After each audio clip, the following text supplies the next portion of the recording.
Having a presentation about the way of life of our people, of the Long Island Native people, and we're here at the Third House Nature Center in Montauk. Come on down and come over and see what we have to say. You'll definitely enjoy it. Okay?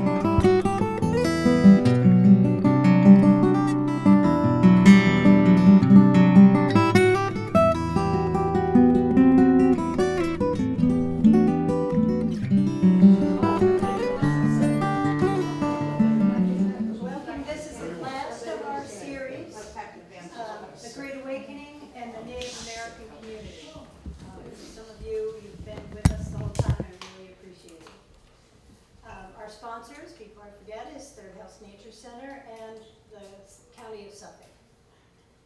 Today we have Chief Harry Wallace speaking about early Algonquin religious beliefs and culture. Welcome, Harry.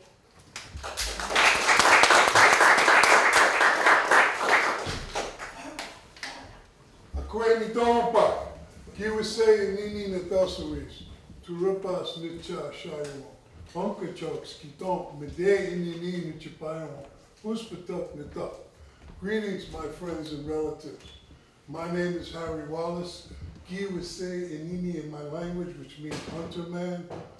I am a Turtle Clan, and I am the second degree Medewin in the Medewin Medicine Lodge. 3 Fires Medewin Medicine Lodge. And I'm glad and honored to be here with you today. It's hard to get here. But I've been here before, so I wasn't completely lost. So, as a matter of fact, I was telling my honey over here, Rainey, say, stand up, Rainey, let everybody get a good look at you. All right. I do not travel by myself. But right over here is where I did my fasting camp way back 30 years ago as a younger man. And my first fast was right over here on the outside outskirts of this lodge here. And then the second, third, and fourth year, I was over by Big Reed Pond before they extended the airport over there. That was like a little camping area there. I don't know if you guys, how long you guys been out here? And I was there by myself. They put me out on the hill for first day, and they said, I'll see you Sunday. See you 4 days later. So I was out there fasting. There's no fresh water over there, by the way. In case you're wondering if you want to do that yourself. Down in the park, that water is not potable, right? Potable, whatever the word is. But I'm familiar with that area. Plus, Stephen Tuckus is buried right around the corner, right around over here. His burial is still there, and so it's a very sacred place. This place, very sacred place. So anyway, we're going to. Third House Nature Center presentation. I worked on this yesterday, so and I'm not real expertise. Oh, you moved it for me. Okay. All right. So always we start with the significance of what symbols mean to us. It's not just about colors. It's not just about being fancy and being artistic. This is a creation of a vision. This vision comes from a former chief who passed. His name is Lone Otter Ibun. Ibun is someone who passed on. His name was Donald Treadwell, Chief Lone Otter Ibun. This was his vision, and it was recreated by Corn Woman, Red Corn Woman, who's my cousin. She drew that because she's an artist. Drew his vision. And as a result, this has become our symbol of our nation. His vision is a symbol of our nation. Visions are very important. We're going to talk about that a lot in this session here. But this vision talks about the turtle being Turtle Island, which is where the foundation of all land comes from here. This North America we call Turtle Island. And in the east, as he said, the represents the eastern light, right? We call it Wampanoag, right? The light of the eastern light.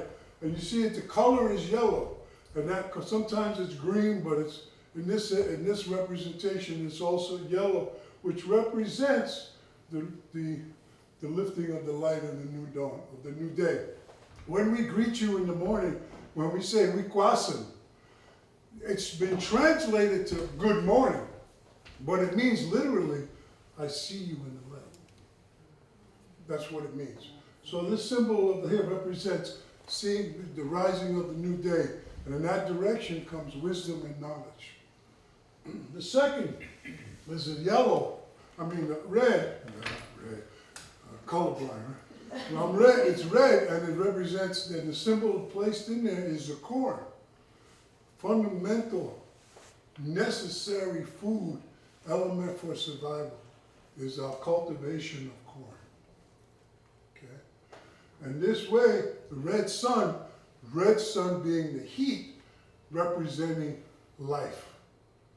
Okay? The new life, the new growth. Also, in that direction, we call the future generations, because it's all about the new life. The warmth and the heat of the south. Representing, that's the direction of the south. Okay. The third symbol is black, representing the west. Why is the west black? Because in that direction, there's a lot of, that's where the thunders come from. The thunder beings come from that direction. The wind, strong winds come from that direction. It is also the direction that we believe that when we we pass away into this physical world, that is the direction we go. All of our burials represent being buried into the south, into the west, facing southwest. So, did I do that? Yes, you did. Okay, so, also this is the deer, the male deer, okay, and that represents, well, we look at it, we see the moon. Okay, you see a man on the moon, that's what you, take another look, and that's what you'll see. And so we call that is the moon representing our grandmother. Okay, our grandmother moon. All right, and that is that's part of his vision. It's to all these different elements. The fourth element representing blue. Blue being the color of, sometimes it's white, sometimes it's blue, sometimes it's purple. But it represents the north. And in the north is the symbol, sometimes it's used the symbol of the bear, but in his vision, he saw the whale. And the whale is very important to our spiritual well-being because the whale is responsible for bringing that spiritual medicine to us. And because of that, he recognized his powerful vision. He recognized how important that whale still is in our way of life. And so he put that symbol there as a blue representing the north. And what is the north? That's where the medicine comes from. That's where the healing comes from.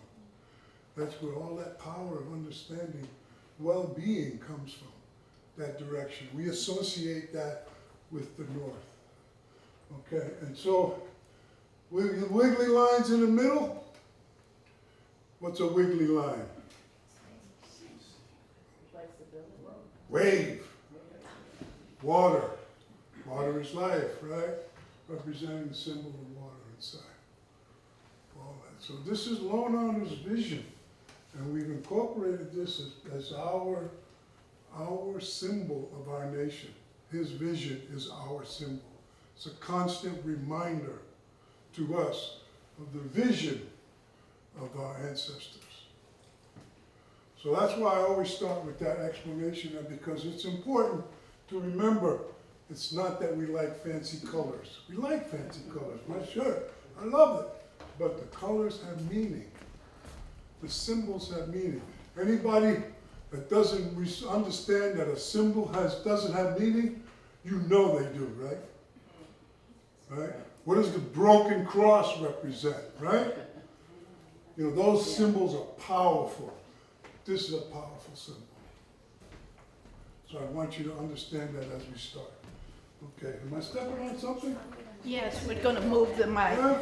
But you can move the mic behind you. Oh, can you hear me? Yeah, we You can. can hear me, right?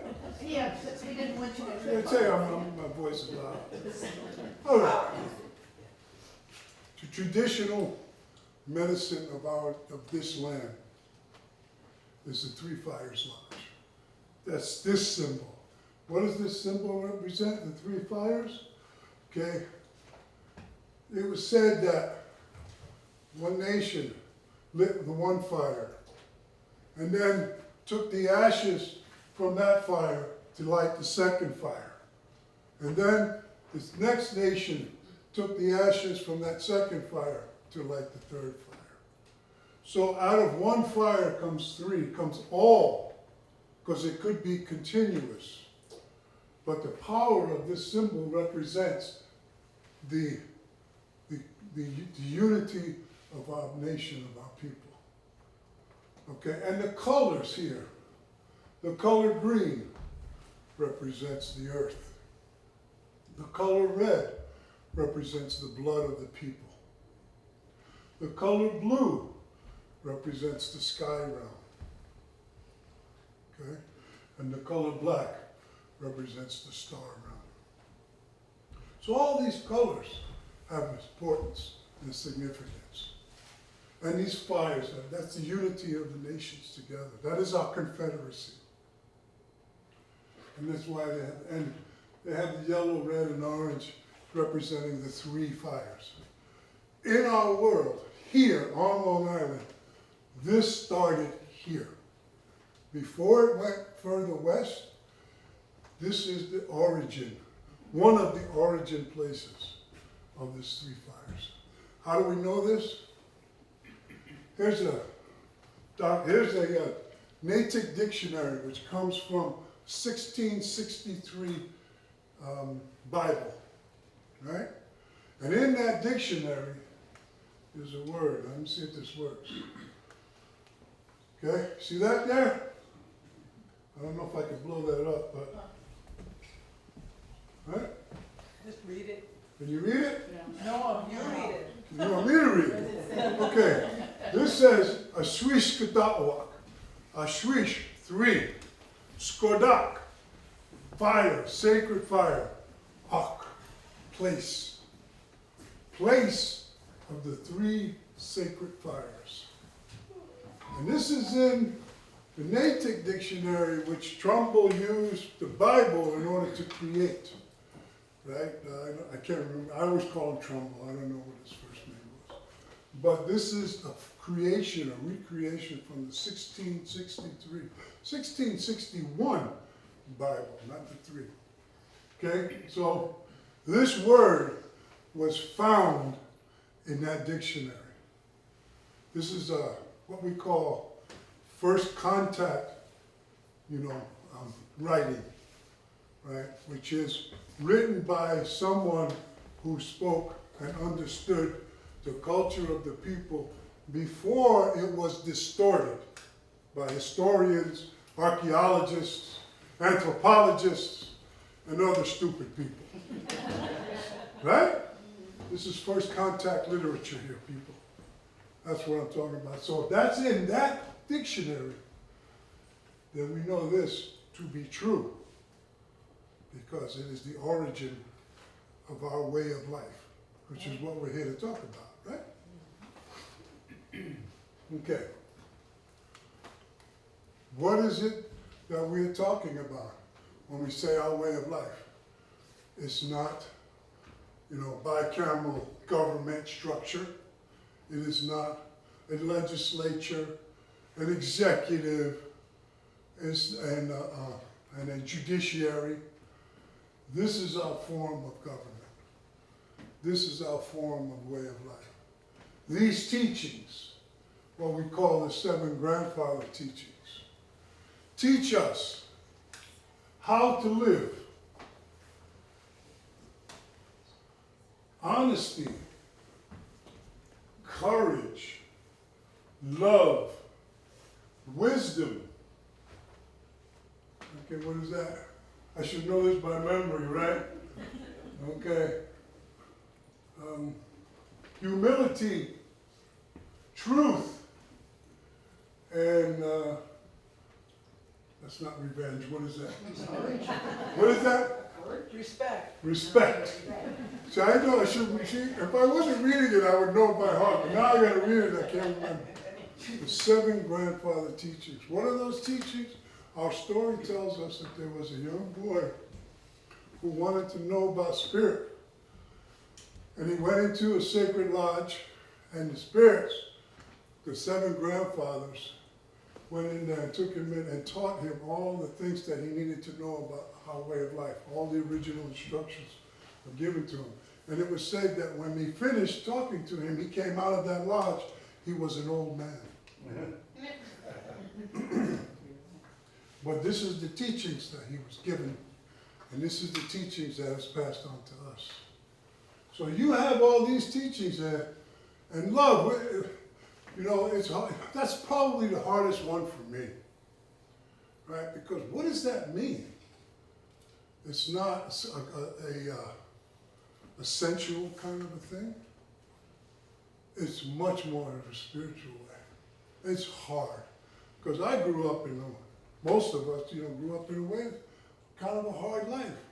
So to express that, I grew up with 8 boys.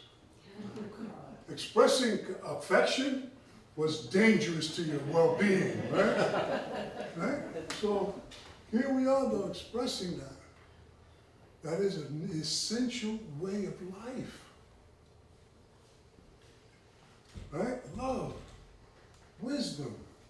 In our prayers, in our Thanksgiving prayers, we have a saying there. We say, we give thanks in the eastern direction. We give thanks for wisdom and knowledge, and we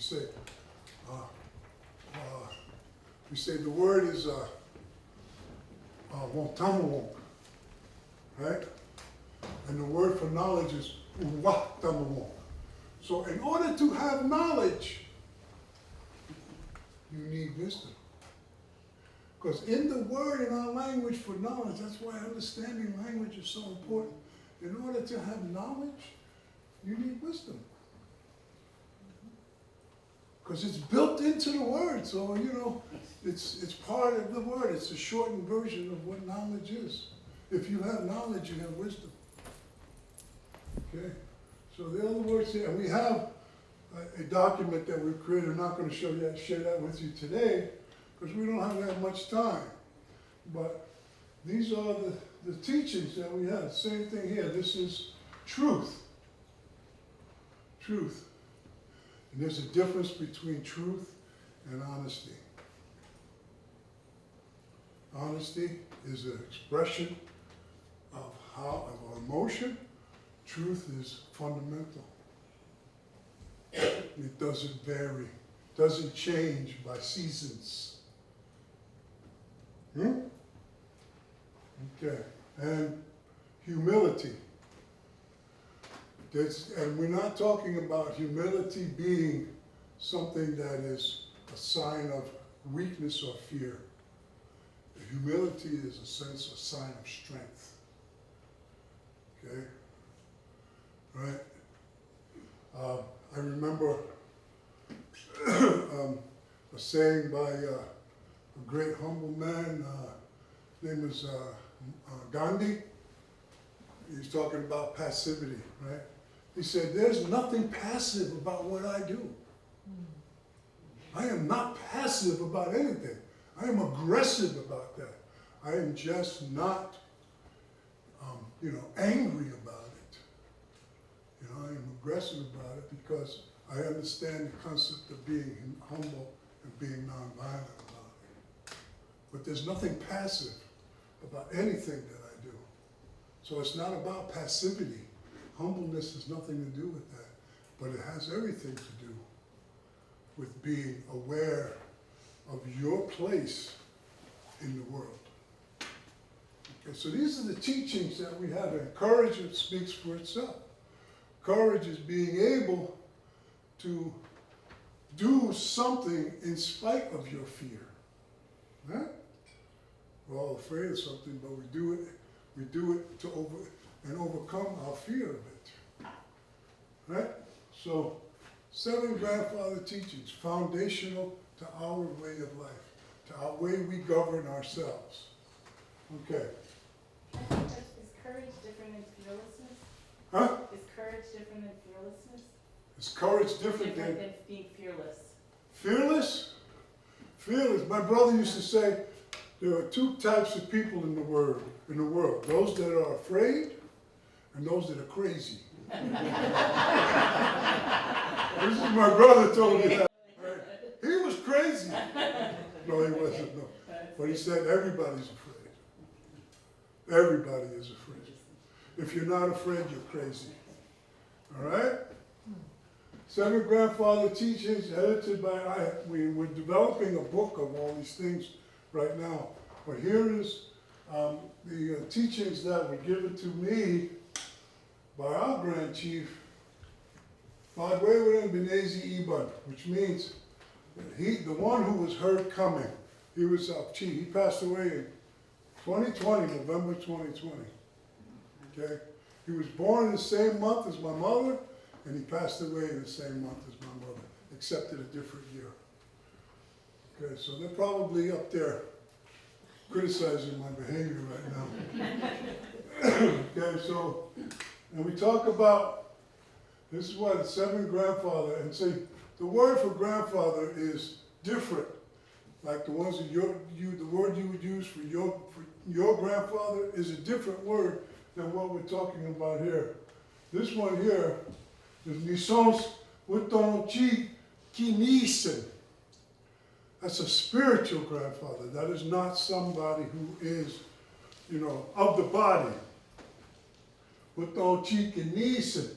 Nisons, 7. Okay? Okay, spiritual ancestor. There's a different word for ancestor when it's somebody who is family. This is a spiritual ancestor. Wichi Tuwonganak. Wichi Tuwonganak. That is a spiritual ancestor. So what we're talking about here are spiritual teachings by those who live in the spirit world. Okay? And so it is, and the teachings that we're given is that when we enter Pisupong, the sweat lodge, the stones are the grandfathers reminding us of those 7 teachings. So it is not about sweating like the Swiss do. Okay, this is not about, although it is a part of the cleansing, those stones represent those 7 grandfathers' teachings. Okay. In that lodge. And what it was taught was something, we are reclaiming the language of our ancestors, as it is the sound of this land. Our language is the sound of this land. The words that are used are not just words. Okay? When one speaks the language of the Matahua, and who are they? They are all the people of Long Island. Before they called us Unkechaw and Shinnecock and Montaukett and Matinacot and Seatocket. Those are places that exist, sacred places, no doubt. But before they divided us into those villages, that was done politically so that they could sign agreements with us to take our land. We called ourselves Matahuak. What is Matah? My heart, a heart. Matahuak, the place of the way of the people, or the place of the way of the heart. That's what we called ourselves. Okay. If you look on the ancient maps, the Dutch and the English maps, I didn't put that in this PowerPoint. I should have, but I didn't. If you look on the maps, and you look on the way at the eastern Long Island, going from like, you know, Hempstead all the way out to Montauk, it says ancient settlements of the Matahoac Indians. That's what the maps say. That's what they tell us, because that's who we call ourselves. Other people call us different things, right? Call this land different things. Siwan Aki, that's something somebody else gave us. When they ask us, who are those people? They would go, oh, those are southern people. Oh, what is that land? Oh, that's that land where the shells are. That's what they called it. We called it something else. We're going to learn what we called it in a minute. But when we talk about the language of the Matahoac people, what are we talking about it? We're talking about a way of life, not just words. And so when we talk about the Red Road, these teachings are the path to that road. Okay? The English language uses words with definitions but little meaning. Okay? Understanding the true meanings of our words leads to us reclaiming the truth. One of those teachings, right? Reclaiming the truth of our way of life. Okay. That's what Seven Grandfathers' teachings tells us. Okay. One of the stories that you won't find in any book, hopefully we'll get this published, which tells about this truth. It's an unpublished manuscript called The Legend of the Turtle by Chief Lone Otter, Sochim Gamax Nusui. That's his name. Lone Otter. An otter, one of those spiritual beings that help to bring that wisdom to our shores. Excuse me. And that's the name he took. Okay? The Algonquin words were added by the Dictionary Workshop Group, Chief myself, Sedania Flowingwater, Ripa Mequon Treadwell, and Jeffrey Ashmeyer. These are people who work, we work every week, every day basically, to reclaim these words.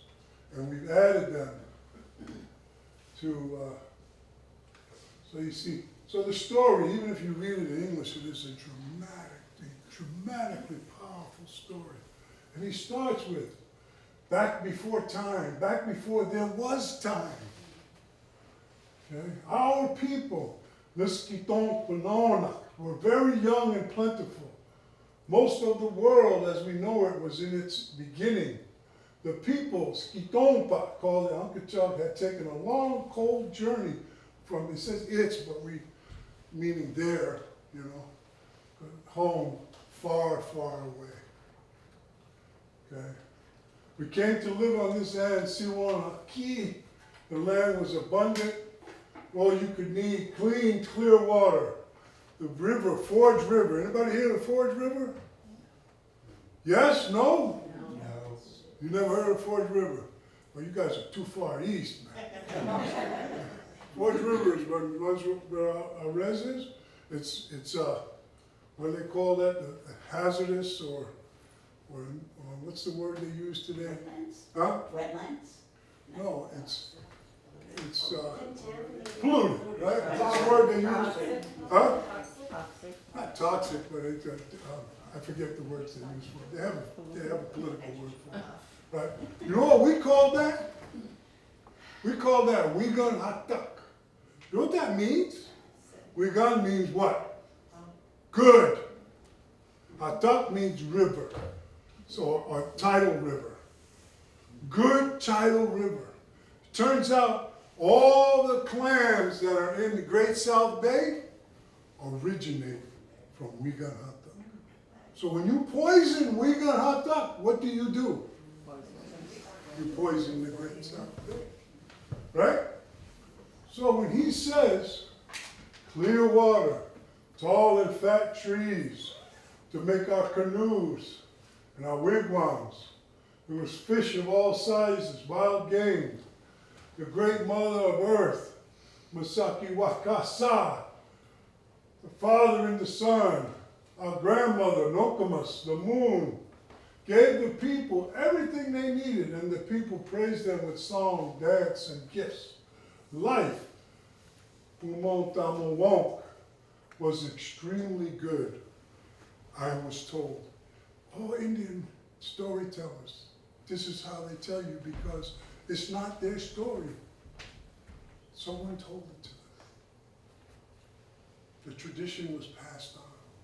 So whenever they tell a story, they always put, I was told. That's the story given to me, and I share with you. Huh? Isn't that great? Yes. That's wonderful. Okay. At this time, our people had the ability to speak directly to the animals. And the animals knew that the people were happy. Okay? That is our tradition. That is one of the gifts. When we talk about our creation, we definitely don't have enough time to talk about that. When we talk about our creation, one of the gifts given to us was the ability to speak to the spirits of the animals. Okay. And most of us have lost that ability. We have to go into a very cleansing and very special place in order to regain that knowledge of how to listen and how to speak and how to understand what the animals tell us, what the land tells us. Okay.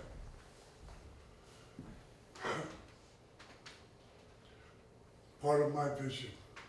We're not trying to teach our people, young people, how to translate English. We are trying to teach our children a way of life. It's not just about words, people. Okay? So I threw my own quote in there, so it's my projector. Right? The Okeechobee Nation language is a living language. Not only has it been well documented from colonial records, previously thought long gone or missing, but recent discovery of recorded material and the linguistic practices has laid the foundation for a vibrant program of learning. We teach it in the high schools. We teach it online. Right? Many of our original language speakers fled to refugee communities such as Odanak, which is in Canada, Ontario, otherwise known as St. Francis. Right? Okeechobee is a language linguistics term, dialectic continuum. Anybody here a linguist? Anybody understand what that means? You understand what that means? You got shaking your head. I'm going to push you on it. Continuation of your. Huh? What it is there are languages like Basque, for example. A Basque can understand somebody who speaks French, and he can understand somebody who speaks Spanish. But the French and the Spanish don't understand each other. Right? They have a hard time understanding each other because language progresses along a natural pathway. And in this world, the language progressed north to south. So the Okeechobee language has elements of different dialects in it, R, N, and Y, which is a lot of Algonquin speaking people. The Mohegans speak Y. I think Montaukets are very big on the Y dialect too. Where's Sandy at? Where's she run off to? You over there? I think she, Y dialect, Shinnecock, N dialect, Okeechobee, R, Y, and N dialect. Okay? That's why Jefferson said wrongly, or they have a hard time understanding each other. We don't have a hard time understanding each other. He might have had a hard time. Read it. Okay? And then there's the old. The R dialect is the oldest. Okay? So understanding that progression and that way of life is being able to communicate. First document. First document published in America was the Bible. but it wasn't published in English, Spanish, or French. It was published in the language of the Algonquin people. This is the first document, and this is 1663. And I go back to 1663 and then even earlier, 1661. Why? Because you'll find out that the advisor to John Eliot was a man that they called Coconut de Long Island. But Coconut is not some French term. Okay? He was from Long Island, and he went and lived with a family in Connecticut, and then he went over to Massachusetts, and he helped Eliot. He was the first translator for John Eliot in his Bible. So you have to go to the original documents, because the subsequent, the 1680 and 1700s documents are from those people in Massachusetts. But the original is from somebody who was from Long Island. Now, you look up here, what does coconut? Coconut is a bastardization of an Algonquin word, coconut, which means, can you see this? He marks, he observes, he serves to mark with a line. Okay, he observes, takes note of, and marks mentally. What does that mean? What does that mean to you? He's an interpreter. So the first teacher, the first learner, the first translator of the language was a man they called interpreter. But in English, he's coconut. Whatever that is, right? But his name is Coconut, which means someone to mark, observe, and record. And what is somebody who marks, observes, and records? What do we call that? Translator, interpreter. That's who the first teacher of the Bible, translation of the Bible was. Someone from Long Island. As a matter of fact, didn't he marry a Shinnecock girl? See, they're over there. Yeah. Okay. Guess what? He was over there. Then he went to Setauket. If I understand correctly, his history was.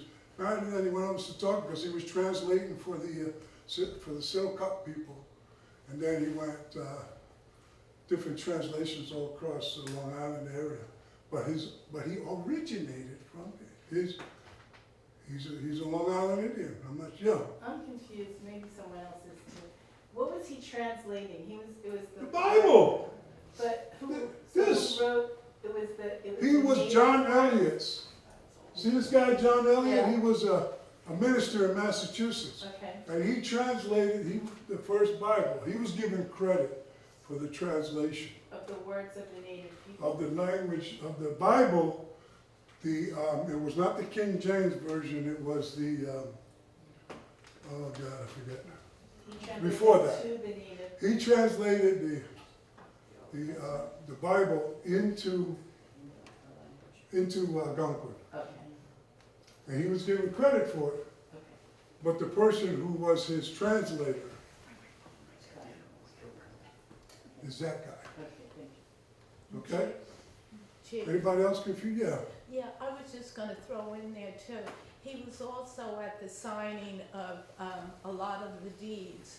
that Yes, he was. signed. Yeah, he was. Yes, he present was, there, because he was so- there to be a translator. Yeah, He was fulfilling this function that was designated to him. Okay? See? So they have John Eliot's first Indian interpreter. That's what his name means. Right? So, the reason why you go back to the original document is because his influence on that document is most prominent on the original Bible translations. The subsequent translations are changed, and they reflect more of a Massachusetts dialogue than a Long Island dialogue. Okay, and this page in the Natick Dictionary, which is page 42, has all those translations of what his name represents. Kukanao, meaning interpreter. Okay? Somebody here, next great person involved in translations and teaching about our way of life or trying to change our way of life is this fellow.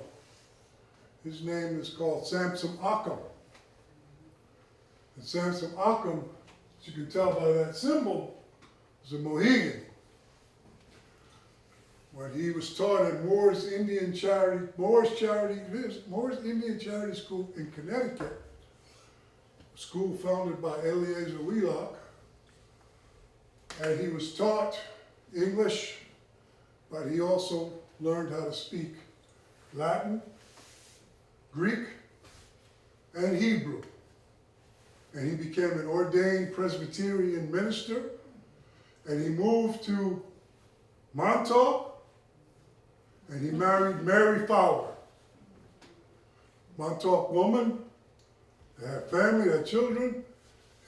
Mary Fowler's two brothers, Jacob and David, also went to Moore's Indian School, and they became ordained ministers, and they learned how to speak English, Latin. I don't know if they picked up the Greek and Hebrew yet, I don't have that information, but most likely they did, and they became teachers. Now, Samson Occam he preached all throughout Long Island, and even upstate New York, amongst the Oneida. He preached amongst the Mohawk. He preached amongst, as a matter of fact, he's the one who helped founded the Brotherton community up by Oneida, New York, up by Utica. Okay, but his contribution was much more profound. Much more profound. Samson Occam, preached to the Long Island communities. His vision, that's why we say we talk about visions. His vision was to build a college on Long Island for Native children, and went to England to raise funds for that purpose. He raised over 12,000 pounds in 1 year, which is the economic equivalent of $258 million today. Okay? Now, if you just go by rate of inflation, it would be $2.58 million. But according to Google and the AI, the economic AI, the pound has lost 99.9% of its value in that 250-year period.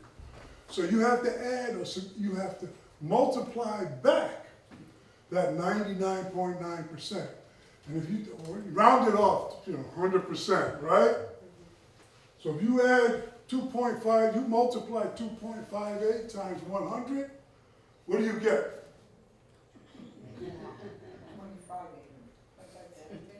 $258 million. That's what he raised, okay? But what happened to Samson Occam? No school was ever built on Long Island. No school was ever built on Long Island. The school was moved to New Hampshire and named after the most prominent financial contributor, the Earl of Dartmouth. Huh? Huh? Okay? What do they call that school today? Harvard, no. They call it Dartmouth, right? And Dartmouth was founded to educate Indians, and then he had to add a little phrase in there. Educate Indians, comma, and others. All right? So Samson Occam's vision to build a college on Long Island, he took that money and he ran like a bandit, because that's what he was, Eliezer Wheelock. And he took it to New Hampshire. New Hampshire. Christ's sakes. All right? School was moved. Okay, Samson, now they venerate Occam at Dartmouth, right? They have Occam Pond, they have Occam House, they have Occam Lake, they have Occam up the wazoo up there, right? But Occam never visited nor taught at Dartmouth. His brother-in-law, Jacob Fowler, who became an ordained minister himself, he did teach there. Occam never went there. Because his vision was not New Hampshire. His vision was Long Island. And his vision was thwarted by those he trusted. Familiar story, no? Okay. Next one. In the, help me with this, 1,575, 15, 16, oh, it was 17, 1,775 is the diary of Eleazar Wheelock, right? President of Dartmouth College. College was founded in 1769. In his diary, I found this, by the way. I went there, went to that school. And I found this buried, you know. I don't even remember where it was I found it, but I found it. Right? His diary, narrative of the Indian Charity School, begun in Lebanon and Connecticut, now incorporated with Dartmouth College in Hanover, New Hampshire, with a dedication to the Honorable Trust in London. You know who's the Honorable Trust, right? Oh, the old Earl himself, you know? Okay. What did I find in this diary, 1775 diary? Another circumstance which appears not a little favorable in this disposal of Providence, and which I think worthy of notice, is that Mr. Fowler, Jacob, quite unexpectedly and to his surprise, finds that these boys from St. Francis speak nearly the same language with his nation. And that with very little pains, he can preach freely to them, and consequently to many large tribes far distant in their own tongue. Okay? Jacob Fowler could speak to the boys from St. Francis in the same language. And why is that? Because Odanak was a refugee community. If you go straight up the Connecticut River, and what were the highways in those days? The rivers. The lakes, the rivers. You go straight to Connecticut River, and you do a little portage, right? Where do you wind up with? St. Lawrence. The Seaway, what we call Trois-Rivières, Three Rivers, which is on the coastal banks of the Trois-Rivières. My French is atrocious, don't be mad at me. Right? Three Rivers is St. Francis. Okay. And they spoke, he could understand them. And if you look at the documents that we found, we have translations from St. Francis, the Algonquin language there. And the guy who translated that was the son of the chief who wrote the book. And he said, our dialect was originally an R dialect. It has morphed in the contemporary world to an L dialect. But it was originally R, the original dialect. And he says that in his own words. Okay, so now we know they spoke a similar language to us. Is it the same? No. But is it similar? They could understand each other. They could understand each other. Okay. Our Grand Chief, by way without Ibn, if I spoke in my language, he understood what I was saying. Right? He calls Unkacha, Unkwa, meaning out there. He calls Shinika, Asinika, meaning stony place. But in his language, it's not sh or z, it's, but it's the same word. Because he understood it when we spoke. And of course, you can't make this out because I did this real quick last night, but this is Thomas Jefferson's translation.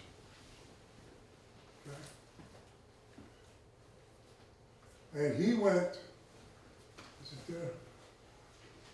June 14th, 1791. What period of time is that?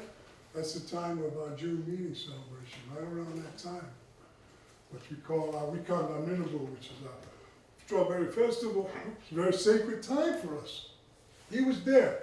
He was there with James Madison, and he was visiting William Floyd, 3 signers of the Declaration of Independence, and 2 of the Constitution, right? William Floyd, and they visited Unkachog Village, right? And Jefferson wrote down, he was sitting down with 2 elderly women and 1 young lady, 1 young girl translator. I don't know how young she was, but they said young girl translator. She was obviously translating for her grandmothers. And Jefferson sat down and he wrote. Now, the only part of that was about maybe 180 words that survived to this day because his belongings were stolen on the ship that he was boarding, and all of the stuff that wasn't considered valuable was tossed into the sea, and this is what was recovered. This is the part that was recovered. So what we have done, we have taken, and see, this is first contact people here, right? These are people who spoke the language. And these are young ladies, although his writing is that, right? We know his writing is wrong. You know, they didn't know how to write English, right? And Jefferson was one of the more intelligent ones, right? So he was writing what he heard, and what is the language of our people? It is the language of the sound of this land. So you listen for the sound. So we're trying to understand the sound. And so we have there, Jefferson word, modern usage, definition, and it's defined as a ni or na. What does that mean? Animate or inanimate. So this is the work that we're doing. And we're doing this for the entire language. So you know the work that we're doing is really insurmountable, basically. It's really a major project. What are we doing? We're taking the word, and he has anasas, for example. And we say anasas. What does it mean? Bird. He listed as TJ's bird. We know that to be a hummingbird. Anasas is a hummingbird. And what are all living things? They are, of course, animate, and they are not. So when we use the pronoun for them, it is na. Na. That's why we say na. Nasas. Okay? Same thing with awasas. Awa. The problem with English is that they don't know how to pronounce H.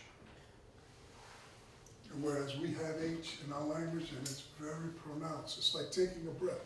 So you would say that to this word, it's important to understand that because it is the sound of the land.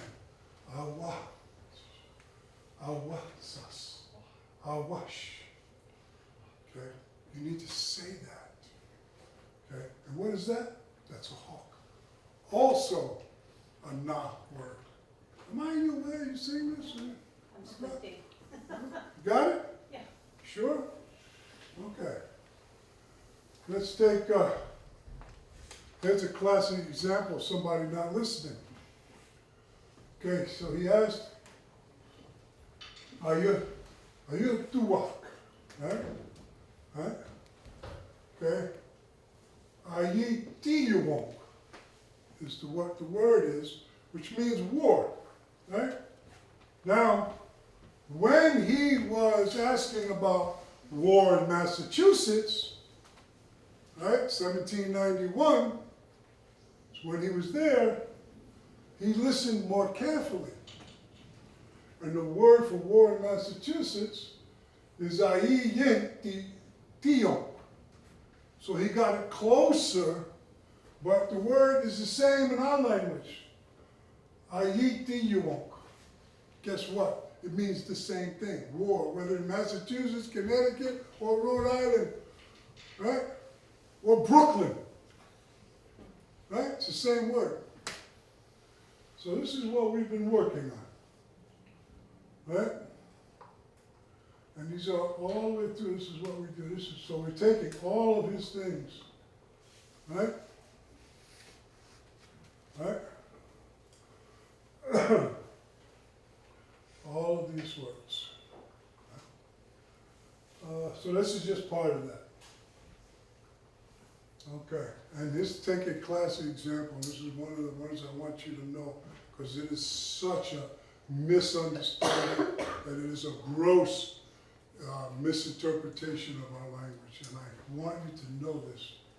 So let's take the word Pomanak, which is what Walt Whitman used to refer to Long Island. And Walt Whitman always termed that to be land of tribute. I know you've all heard of that. Don't tell me you haven't, because you're not going to be truthful. Pomanak, land of tribute, various spellings. Okay, but if you read it, the word means land of the sea spirit. Pomoaki, homo-aki, homo-aki. Okay, means the land of the sea spirit. Well, I've looked at this consistently just to make sure I don't want to be, to mislead anybody. Okay? In the dictionary, the first contact document, this word, pomo or pamo, is found everywhere in everyone's dictionary, but it is rarely used, almost always used in a compound format. Okay? In connection with something else. It is hard to find dictionaries where it stands alone, which is why when Whitman or anybody else looked for it, he couldn't find it. You do, right? Because it's very rarely standing alone. The word for sea, singularly, is what? Quito or kita. That's what the word for sea or ocean is, if you look for it standing alone. But in Pomo, because it's a spirit word, like I told you, spirit ancestors, Wichituwankana, it's not the word for ancestor who is related to you by body, but it is the spirit ancestor. So with this word, it is the spirit, the seed that we're talking about. And what is it? In an unpublished manuscript about the Unketuk produced in the 1980s by Chief Lorna E. Bunn, he titles the manuscript The Turtle People of Spirit Island. The legend of the turtle comes from that manuscript. Spirit Island refers to Pomo Aki, the spirit of the sea which surrounds us. That is our tradition that neither Trumbull, Tooker, nor Whitman, for that matter, would have been aware of. But we were and are. Because that's a story he told us. And where did he get it from? Remember, where did he get it from? I was told. That's where he got it from. I was told. So, and I put this in there so that you make an understanding. There is no culture of servitude in this way of life. So this concept of land of tribute is a European extrapolation upon a word that in our language means to honor someone, because there is a ponmonk, which means to honor somebody. But they extrapolated that in European concepts to tribute, which means subservient. And in our culture, there is no forced domination of one over the other.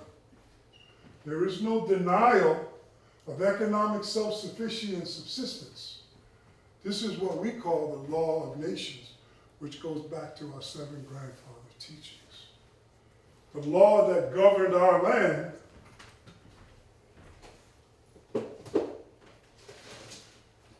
is this law.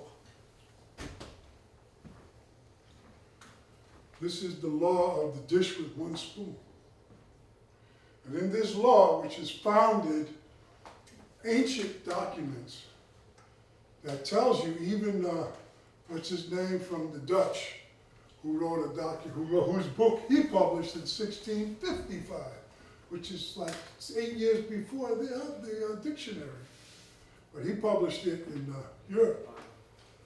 And in his book, the New Netherlands, the history of the New Netherlands, his book, he says that the law of the people is restricted to the concepts of the law of nations and the law of nature.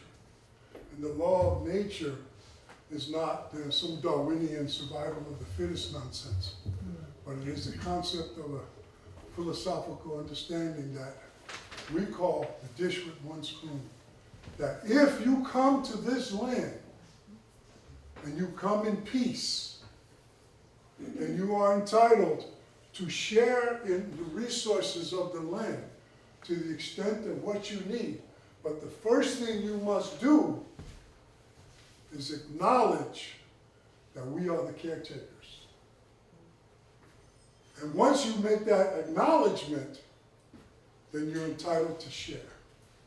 If you don't make that acknowledgement, good luck. How Right? do you make the knowledge, or how does a person come to the land and